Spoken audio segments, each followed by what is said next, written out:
before we get to the main event, I'm going to touch on the co-main event. We had Raymond Muratalla versus Zaur Abdullaev.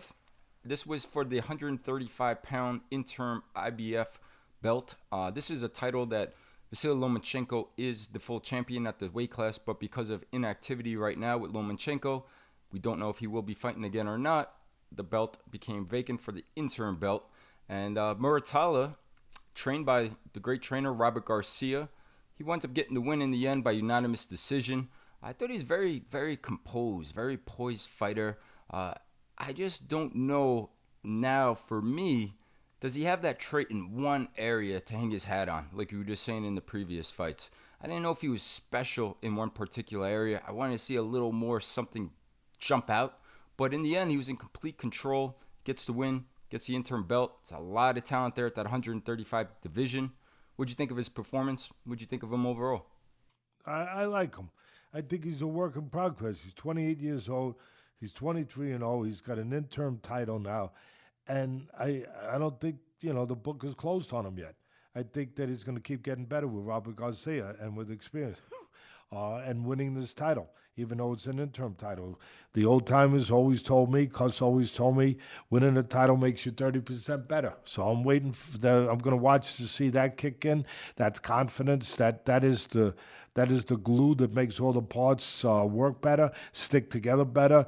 That is what you're describing, maybe.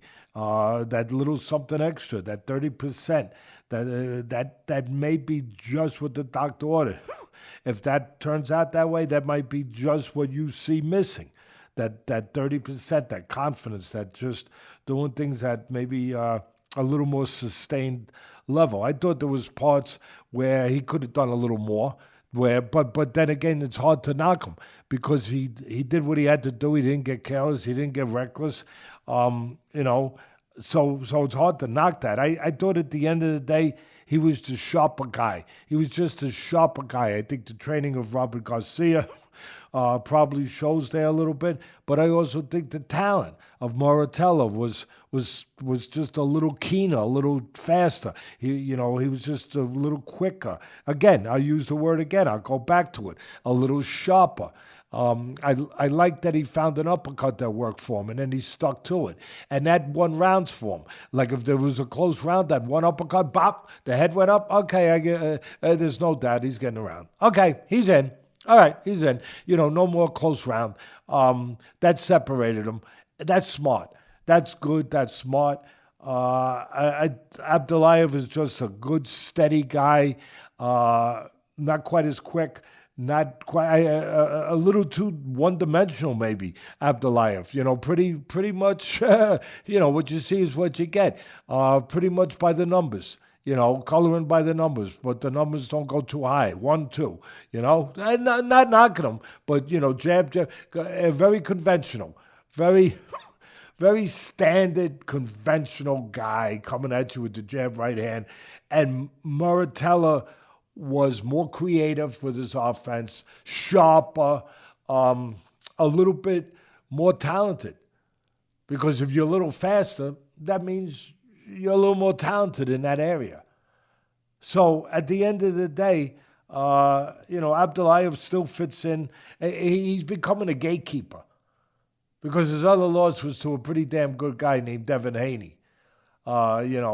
At least a guy who was pretty good. We don't know if he's going to get back to that and if he's ever going to exercise the ghost of the Ryan Garcia fight. That's for another. You want to hear more about that? Go back a week and listen to our podcast from a week ago, and you could get more on that, ladies and gentlemen. But that's enough on this fight, bud. I'm moving forward. I'm Joe Pesci today again. Done with this witness. Let's go. Finish. I like him. I think, to your point, I think Muratalla, let's see if he gets 30% better. Could he have done a little bit more? Yeah, no argument from Teddy Atlas over here, this one. But at the same time, he did what he had to do to win that interim title, and he showed something to follow, to build on.